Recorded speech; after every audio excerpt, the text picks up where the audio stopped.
നമുക്കൊന്നൊരു ഉള്ളിവട ഉണ്ടാക്കിയാലോ? ചിക്കൻ ഇട്ടിട്ട് നല്ല ടേസ്റ്റ് ആയിരിക്കും. സ്കൂളിൽ വിട്ട് വരുന്ന കുട്ടികൾക്ക് കൊടുത്താൽ അവർക്ക് ഭയങ്കര സന്തോഷമായിരിക്കും. അതേപോലെ തന്നെ നമ്മൾ വിരുന്നുകാരൊക്കെ വന്നിട്ടുണ്ടെങ്കിൽ ഓല മുന്നിൽ നമുക്ക് സ്റ്റാർ ആവുകയും ചെയ്യാം. അപ്പോൾ ഓലിയായിരിക്കും ചിക്കൻ ഉള്ളിവട അടിപൊളിയാണല്ലോ, അതെങ്ങനെ ഉണ്ടാക്കിയെന്ന് ചോദിക്കുന്ന നേരം നമുക്ക് പറഞ്ഞു കൊടുക്കണ്ടേ. വായോ നമുക്കതിലേക്ക് പോവാം. ഒരു 3 സവാള നൈസായി അരിഞ്ഞത്, 250 ചിക്കൻ, എല്ലില്ലാത്ത ചിക്കനാണ്.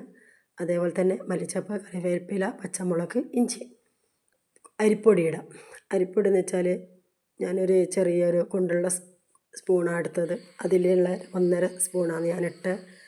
അപ്പോൾ അതേപോലെ തന്നെ അതിൻ്റെ അതേ ഇതിൽ തന്നെ അതിൽ ഫുള്ളും 5 സ്പൂണിൻ്റെ അതിൽ തന്നെ രീതിയിൽ മൈദപ്പൊടി ഇടാം. അരിപ്പൊടി ഫസ്റ്റ് ഇടുക, അതിന് ശേഷം അതിലേക്ക് 2 സ്പൂണ് ഇതിവിടെ മൈദപ്പൊടി ഇടാം. അതിന് ശേഷം അതിലേക്ക് മഞ്ഞൾപ്പൊടി ഇടാം, 1 ടീസ്പൂണ് മുളക് പൊടി ഇടാം. ശരി നിന്നോട്ടെ, ചിക്കനൊക്കെ ഇട്ടല്ലേ. അതേപോലെ തന്നെ കുറച്ച് ഗരം മസാലപ്പൊടി ഇടാം. അതിനുശേഷം അതിലേക്ക് ഉപ്പ് ഇടുക, പാകത്തിനുള്ള ഉപ്പ് ഇട്ടിട്ട്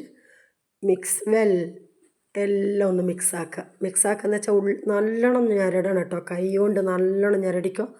ഉള്ളിയുമെന്നുള്ള ആ വെള്ളം വരണം. ഉള്ളിയുമെന്ന് ചിക്കനും എല്ലാം കൂടി ഒന്ന് മിക്സ് ആകണം കേട്ടോ. ഫുള്ളു മസാലകളും ഈ മൈദയും അരിപ്പൊടിയും എല്ലാ മസാലകളും ഞാനിട്ട 3 മസാലകളും ഈ വെളുത്തുള്ളി, കറിവേപ്പില, ഇഞ്ചി, കറിവേപ്പില അതൊക്കെ ഇല്ലേ, അതൊക്കെ ഒന്ന് മിക്സായി നല്ല രീതിയിൽ നല്ലോണം കുഴക്കുക. കുഴച്ചതിന് ശേഷം അത് പിന്നെ സിമ്മിലാക്കിയാൽ ഉള്ളിയെല്ലാം വേർവിട്ട് പോകും. എന്നിട്ട് മറച്ചിട്ടതിന് ശേഷം എന്താക്കാം, നമുക്ക് സിമ്മിലാക്കിയിട്ട് ഉള്ളി വേവിച്ചിട്ട്. എൻ്റെ ചാനൽ കാണുകയാണെങ്കിൽ ലൈക്ക് ചെയ്യുക, ഷെയർ ചെയ്യുക, കമൻറ്റ് ചെയ്യുക, സബ്സ്ക്രൈബ് ചെയ്യുക. കമൻറ്റ് എന്തായാലും ചെയ്യണം.